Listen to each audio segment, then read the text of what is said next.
Hello dear students, मैं doctor Sanjeev बिथरिया आप सभी का स्वागत करता हूं।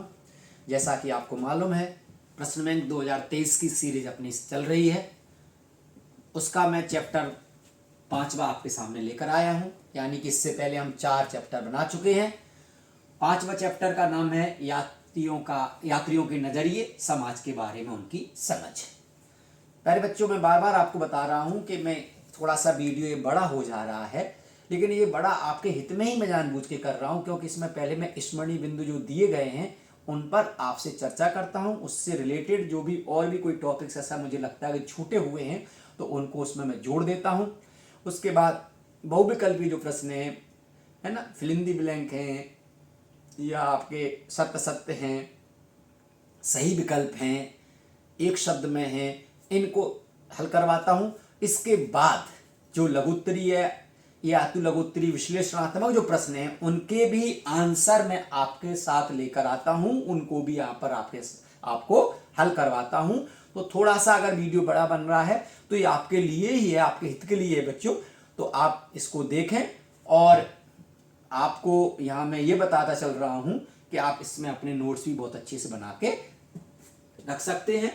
तो आइए सबसे पहले बच्चों हम इसके देखते हैं कि इससे कितने अंक के आ रहे हैं। तो इससे कुल बच्चों 5 अंक का प्रश्न पूछा जाएगा, जिसमें से एक एक अंक के बच्चों 3 आने वाले हैं इस इकाई से, और 2 अंक का 1 आएगा। तो इस तरह से टोटल हो गए अंक 5। ठीक है ना। तो चलिए फटाक से अपन तैयार हो जाइए, पेन ले लीजिए, हाथ में रफ ले लीजिए, और अपन सबसे पहले क्या करते हैं, इसके स्मरणीय बिंदु को पढ़ लेते हैं, फिर उसके बाद आगे वाला हल करते हैं। महिलाओं और पुरुषों ने कार्य की तलाश में आपदा से बचाव के लिए व्यापारियों, सैनिकों, पुरोहितों और तीर्थ यात्रियों के रूप में या फिर साहस की भावना से प्रेरित होकर यात्राएं की। जो यात्रियों के नजरिए से, यात्री के नजरिए से है, तो इसमें यात्राएं क्यों करता है आदमी, ये बताने का प्रयास किया जा रहा है कि या तो वो कार की महिलाएं या पुरुष दोनों ही कार की तलाश में रहते हैं, या कहीं कहीं आपदाएं आ गई उसके बचाव के लिए आदमी छोड़ता है। व्यापारी हैं, व्यापार के लिए सैनिक, पुरोहित, है ना, ये सारे लोग किसी ना किसी कारण से यात्री या यात्राएं करते हैं। हमारे पास महिला यात्रियों द्वारा छोड़े गए वृत्तांत ना के बराबर है। मेडिवल में, इसमें मेडिवल यानी मध्यकाल की बच्चों बात हो रही है। इस काल में हमें महिला यात्रियों के विवरण मिलते ही नहीं है, क्योंकि महिलाएं अकेली उस समय ऐसा माहौल नहीं था कि वो यात्राएं करती हों। 15वीं शताब्दी के विजयनगर का सबसे महत्वपूर्ण विवरण हेरात के अब्दुल रज्जाक समरकंदी का है बच्चों। ये बहुत इंपॉर्टेंट है। अब्दुल रज्जाक का सबसे इंपॉर्टेंट हमें वर्णन मिलता है कहां का, विजयनगर साम्राज्य का। अल बरूनी या बिरूनी कहीं कहीं है, 11वीं शताब्दी में उज्बेकिस्तान से आया था। यह भी प्रश्न पूछा जाता है, कहां से रहने वाले थे, उज्बेकिस्तान के रहने वाले थे। इब्न बतूता 14वीं शताब्दी में मोरक्को से आए थे बच्चों। फ्रांसवा बर्नियर 17वीं शताब्दी में फ्रांस से आए थे। अल बरूनी सीरियाई, फ्रांस, हिब्रू, संस्कृत आदि भाषाओं के जानकार थे। किताबुल अल बरूनी की रचना है जो अरबी भाषा में लिखी गई है। हमें यह भी याद रखना है, प्रश्न कभी पूछ सकते हैं आपसे कि किताबुल हिंद की मूल भाषा क्या थी, किस भाषा में लिखी गई, तो वो अरबी भाषा में लिखी गई। मापतंत्र विज्ञान को मापतंत्र विज्ञान मापने के विज्ञान से संबंध रखता है। हिंदू शब्द का प्रयोग सिंधु नदी के पूर्व में रहने वाले लोगों के लिए किया जाता था। जब समुद्र से यात्राएं नहीं होती थी, एशिया के, यूरोप के, जब भारत में लोग व्यापार करने के लिए आते थे तो उनको भारत आने पर सबसे जो बड़ी नदी मिलती थी वो बच्चों सिंधु नदी है। आज बहुत सारे बच्चे सिंधु नदी से इसलिए परिचित नहीं है कि वो चूंकि अब वो भारत में नहीं है। यदि आज भारत अविभाजित होता, विभाजन यदि नहीं होता बच्चों, तो भारत की सबसे बड़ी नदी, जैसे कि आज हम गंगा पढ़ते हैं, गंगा न होते हुए बच्चों सिंधु नदी होती। सिंधु नदी कश्मीर से निकली हुई है और पाकिस्तान में पंजाब होते हुए निकल जाती है। तो चूंकि वो बड़ी नदी थी, तो जो विदेशी व्यापारी आते थे वो उधर जाने के लिए वो क्या बोलते थे, सिंधु पार चलिए। तो वो सिंधु शब्द नहीं बोल पाते थे, खास करके फारसी लोग, तो वो हिंदू हिंदू हिंदू हिंदू, तो यहाँ के निवासी हिंदू हो गए। और बाद में जब मुस्लिम लोग आए तो इसका नामकरण उन्होंने हिंदुस्तान कर दिया। ऐसे जब यूनानी लोग आते थे बच्चों, तो यूनानी लोग क्या कहते थे, इंडू पार चलो, इंडू। तो इस वजह से वो इंडू से वो बच्चों इंडिया नाम बन गया। अल-बरूनी ने पतंजलि के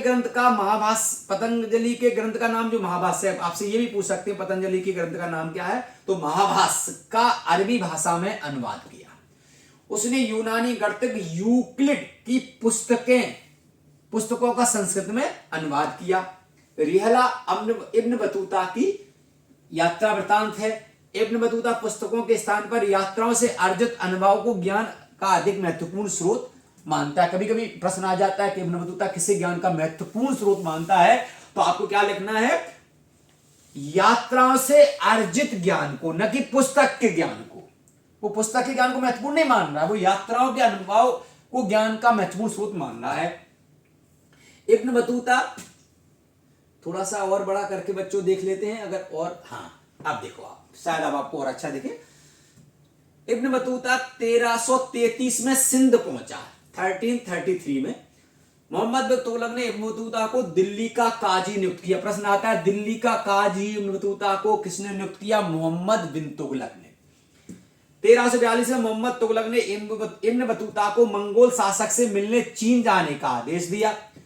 इब्न बतूता के अनुसार मुल्तान से दिल्ली की दूरी 40 दिन में, सिंध से दिल्ली की 50 दिन में, दौलताबाद से दिल्ली 40 दिन में और ग्वालियर से दिल्ली की दूरी 10 दिन में तय की जा सकती है। इतालवी यानी इटली चिकित्सक मनुकी भारत में ही बस गया। यह भी प्रश्न पूछा जाता है, कौन सा यात्री भारत में बस गया, तो इतालवी चिकित्सक मनुकी। फ्रांसीसी फ्रांसवा वर्नियर, यात्री का नाम फ्रांसवा वर्नियर के चिकित्सक, राजनीतिक, दार्शनिक और इतिहासकार था। हिब्र जुदाई नामक व्यक्ति को इब्न बतूता की यात्रा के विवरणों को लिखने का कार्य दिया गया था। मोहम्मद वली बल्कि 1620 में भारत की यात्रा की और कुछ समय के लिए सन्यासी भी बन गया। जेयुस्ट रॉबर्टो नोबली ने भारतीय ग्रंथों का यूरोप भाषाओं में अनुवाद किया। दुआर्तो बारबोसा ने दक्षिण भारतीय व्यापार और समाज का विस्तृत वर्णन किया। फ्रांसीसी जौहरी जो बैप्टिस्ट टेवेनियर ने 6 बार भारत की यात्रा की। ये बहुत इंपॉर्टेंट है, किसने भारत की 6 बार यात्रा की, तो जो बैप्टिस्ट ने भारत की 6 बार यात्रा की। ठीक, जियोपटिस्ट टेवेनियर ने व्यापार क्षेत्र में भारत की तुलना ईरान और ऑटोमन साम्राज्य से की। Travel in Mughal empire François Vernier की रचना है। बच्चों आपको याद करना ही पड़ेगा, ये पुस्तक बहुत इंपॉर्टेंट है। Travel in the Mughal empire किसकी पुस्तक है, फ्रांसवा वर्नियर की। वर्नियर ने मुगल सेना के साथ कूच करने के अपने अनुभव का वर्णन किया है। प्रश्न ये भी आ जाता है कि किसने सेना के साथ कूच किया था, तो वर्नियर ने किया था। फ्रांसवा वर्नियर ने नींबू का शरबत, दही की लस्सी को भारत का सबसे ताजगी वाली वस्तु के रूप में वर्णित किया है। शेख इतिसमुद्दीन और मिर्जा अबू तालिब ने 1750 के बाद यूरोप की यात्रा की। उसने अपना यात्रा वर्णन की प्रमुख कृति को फ्रांस के शासक लुई 14 को समर्पित किया। बच्चों अल-बरूनी ने संस्कृत को विशाल पहुंच वाली भाषा के रूप में वर्णित किया है। भाषा, धार्मिक अवस्था और अभिमान को अल-बरूनी ने समझ में सबसे बड़ी बाधा बताया है। किस किस को, भाषा को, धार्मिक अवस्था को और अभिमान को। प्रश्न पूछा जाता है अल-बरूनी ने किसको बाधा बताया है, आगे प्रश्न है बच्चों इसमें। अल-बरूनी ने भारतीय समाज को समझने के लिए वेदों, पुराणों आदि से अंश उद्धृत किए हैं। इब्न बतूता ने पान की बेल का वर्णन अंगूर की लता के रूप में किया है। दौलताबाद में पुरुष और महिलाओं गायकों के लिए ताराबाद नामक एक बाजार का वर्णन भी इब्न बतूता ने किया है। दिल्ली से दौलताबाद को राजधानी मोहम्मद बिन तुगलक ने की थी और मोहम्मद बिन तुगलक का समकालीन यात्री इब्न बतूता है। इब्न बतूता ने दिल्ली को भारत का सबसे बड़ा शहर बताया। बच्चों इब्न बतूता के वर्णन से में बदायूं दरवाजा को दिल्ली के 28 दरवाजों में सबसे बड़ा बताया गया। यानी दिल्ली में 28 दरवाजे थे, जिसमें बदायूं दरवाजा सबसे बड़ा दरवाजा था। अब्दुल रज्जाक ने कालीकट के लोगों का विचित्र देश, कालीकट के लोगों को एक विचित्र देश बताया। उनका रहन, उनका बसावट से उसने उनको बड़ा विचित्र और अच्छा नहीं बताया। उसने उलूक अश्व डाक व्यवस्था थी, दावा पैदल डाक व्यवस्था थी। पेलसर्ट नामक डच यात्री ने भी भारत की गरीबी का वर्णन किया। वर्नियर ने अपने वर्णन में भारतीय समाज में मध्यम वर्ग की उपस्थिति से इंकार किया। 12 वर्षीय बालिका के सती होने का वर्णन वर्नियर ने किया। बहुत इंपॉर्टेंट है, भारत में सती प्रथा का सबसे ज्यादा प्रमाणित वर्णन जो विदेशी यात्रियों में वर्नियर ने किया। वर्नियर ने बताया कि सारे विश्व में संचलन के पश्चात सोना चांदी भारत में आने के बाद कुछ हद तक खो जाता है। मुगल इतिहासकार अबुल फजल ने भूमि राजस्व को राजस्व का पारिश्रमिक बताया है। महाजनों के समूह के मुखिया को नगर सेठ कहा जाता है बच्चों। बारबोसा 1518 में भारत में आया और एक पुर्तगाली यात्री था। बारबोसा पुर्तगाली यात्री था बच्चों। मॉन्टेस्क्यू नामक फ्रांसीसी दार्शनिक ने वर्नियर के वृत्तांत का प्रयोग अपने प्राच्य निरंकुशवाद को सिद्धांत को विकसित करने में किया। तो बच्चों इस प्रकार से अपन ने ये क्या कर लिया, ये अपन ने स्मरणीय बिंदु को तैयार कर लिया। अब अपन एक एक अंक के क्वेश्चनों को हल करेंगे। तो सबसे पहले हम जो एक एक अंक के क्वेश्चन है उनको देखेंगे। विजयनगर का सबसे महत्वपूर्ण विवरण किस यात्री ने दिया, तो आके हम चर्चा करके आई हैं। अब्दुल रज्जाक द्वारा सबसे महत्वपूर्ण जो विवरण दिया, प्रमाणिक विवरण दिया, वो विजयनगर का दिया बच्चों। यूक्लिड की रचनाओं का संस्कृत भाषा में निम्न में से किसने अनुवाद किया, तो इसके बारे में भी हम पढ़ के आ चुके थे। अल बरूनी ने बच्चों इसका अनुवाद किया। किस शासक ने इल्तुतमिश को दिल्ली का काजी नियुक्त किया, अभी जस्ट हमने बच्चों ऊपर पढ़ा, मोहम्मद बिन तुगलक। इसमें मोहम्मद तुगलक लिखा है, वैसे मोहम्मद बिन तुगलक उसका पूरा नाम था। किस यात्री ने दक्षिण भारतीय व्यापार और समाज का विस्तृत वर्णन किया है, तो इसमें बच्चों वर्नियर दुआर्तो बारबोसा आएंगे। दुआर्तो बारबोसा ने दक्षिण व्यापार और समाज का विस्तृत वर्णन किया है। इतालवी यात्री जो भारत में ही बस गया, मनुकी के बारे में हमने चर्चा की थी कि मनुकी भारत में ही बस गया था बच्चों। अब हम इसमें खालिस्तान देखेंगे। रिहला किसकी रचना है, इब्न बतूता की रचना है। तेवर्नियर ने भारत की कितनी बार यात्रा की, 6 बार, अभी अपन पढ़ के आए थे। Travel in the Mughal empire किसकी रचना है, वर्नियर की। ठीक। संस्कृत को विशाल पहुंच वाली भाषा वर्णन किसने किया है, इब्न बतूता ने संस्कृत को विशाल, है ना, इब्न बतूता अलबरूनी ने, इसमें अलबरूनी लगा लो बच्चों, अलबरूनी ने विशाल कहा है ना। और बर्नियर की तरह बर्नियर की तरह ने खालिस्तान ने भी भारत में गरीबी का वर्णन किया है, तो वो पेलसर ने बच्चों किया है। अलबरूनी कितनी भाषाओं का जानकार था, तो अभी इसमें प्रश्न है तो उसमें लिख देंगे हिब्रू भाषा का है, संस्कृत भाषा का है ना, तो वो कई भाषाओं का जानकार रहा है। मापतंत्र विज्ञान मापन के लिए है। हिंदू शब्द का प्रयोग किसके लिए किया है, सिंधु नदी के लिए, तो इसमें सिंधु आ जाएगा, सिंधु। ठीक। फ्रांस में वर्नियर कौन था, फ्रांस का यात्री था, चिकित्सक था, है ना, चिकित्सक लिख दो यहां पर, चिकित्सक। ठीक, क्या हो जाएगा इसमें, चिकित्सक हो जाएगा। और किस दार्शनिक ने बर्नियर के वृत्तांत का उपयोग अपने सिद्धांत के लिए किया, मॉन्टेस्क्यू, ये दार्शनिक था, फिलोसोफर था बहुत बड़ा। इब्न बतूता यात्राओं के अनुभव को ज्ञान का सबसे महत्वपूर्ण स्रोत मानता है। जी हां बच्चों, ये सही है। जोइस रॉबर्टो नोविली ने भारतीय ग्रंथों का अनुवाद किया, ये भी सही है। तेबेर्नियर ने मुगल सेना के साथ कूच का अपना अनुभव लिखा है ना, इसमें वर्नियर है बच्चों, तो ये गलत हो जाएगा। तारावाद नामक बाजार का वर्णन अलबरूनी ने किया, बिल्कुल नहीं किया, इब्न बतूता ने बच्चों किया है। सती प्रथा का वर्णन निकेतन ने किया है, ये भी गलत है। अब सही जोड़ियां बच्चों इसमें से बनी हुई हैं, इसमें कोई करना नहीं है। अलबरूनी उज्बेकिस्तान का रहने वाला था, इब्न बतूता मोरक्को का रहने वाला था, ज्यो बैप्टिस्ट तेवर्नियर फ्रांसीसी था, किताबुल हिंद अलबरूनी की है, और बारबोसा पुर्तगाली पुस्तक है। तो इस तरह से बच्चों ये हमने बहुविकल्पी कर लिए।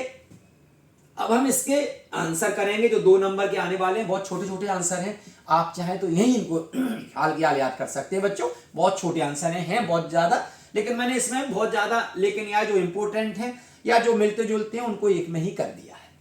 अलबरूनी गजनी कैसे पहुंचा? तो अलबरूनी का जन्म आधुनिक उज्बेकिस्तान में स्थित ख्वारिज्म में सन 973 में हुआ था। वह कई भाषाओं जैसे सीरिया, हिब्रू, फारसी, संस्कृत आदि का ज्ञाता था। ख्वारिज्म आक्रमण के समय सुल्तान महमूद उसे अपने साथ बंधक के रूप में लाया था। तो कैसे पहुंचा? बंधक के रूप में पहुंचा बच्चों। अगला, अलबरूनी के अनुवाद का कार्य का वर्णन कीजिए। कई भाषाओं में दक्षता हासिल करने के कारण अलबरूनी भाषाओं की तुलना तथा ग्रंथों का अनुवाद करने में सक्षम रहा। उसने कई संस्कृत कृतियों, जिनमें पतंजलि का व्याकरण ग्रंथ भी शामिल है, का अरबी में अनुवाद किया। साथ ही उसने यूक्लिड यानी यूनानी गणित के कार्यों का संस्कृत में अनुवाद किया बच्चों। अगला, अलबरूनी ने अपने लेख में किस विशिष्ट शैली का प्रयोग करता है या किया है?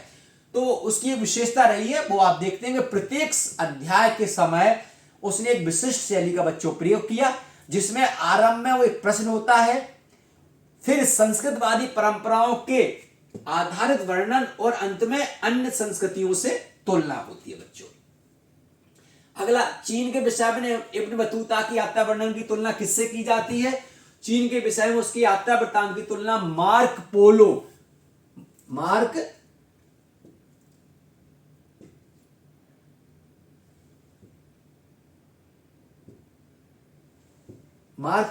है ना,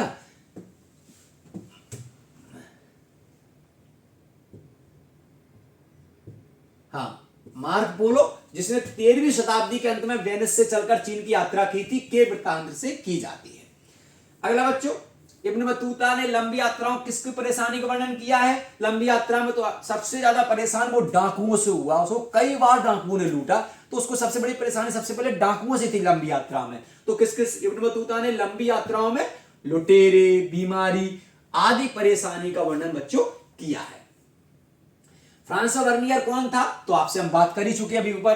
फ्रांसवा वर्नियर फ्रांस का रहने वाला था और वो क्या था? एक चिकित्सक था, राजनीतिक था, दार्शनिक तथा एक इतिहासकार भी वो था बच्चों।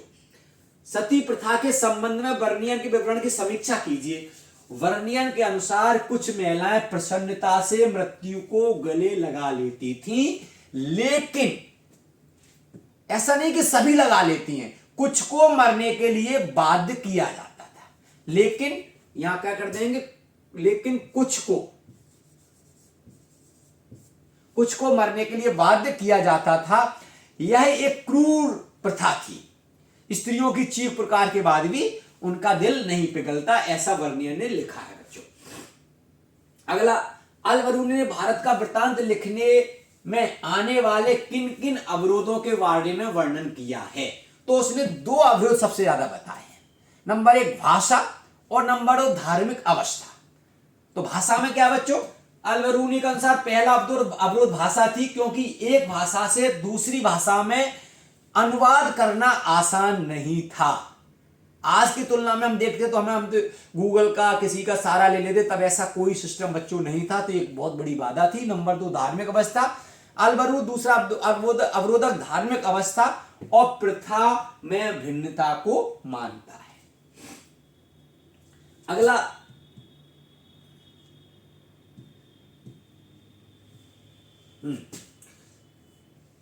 भारत आने से पहले इब्न बतूता कौन सी यात्राएं कर चुका था या कौन कौन से देश की यात्राएं कर चुका था? तो मक्का तीर्थ के अलावा सीरिया, इराक, फारस, यमन, ओमान तथा पूर्वी अफ्रीका के कई तटीय देशों की यात्रा बच्चों कर चुका था।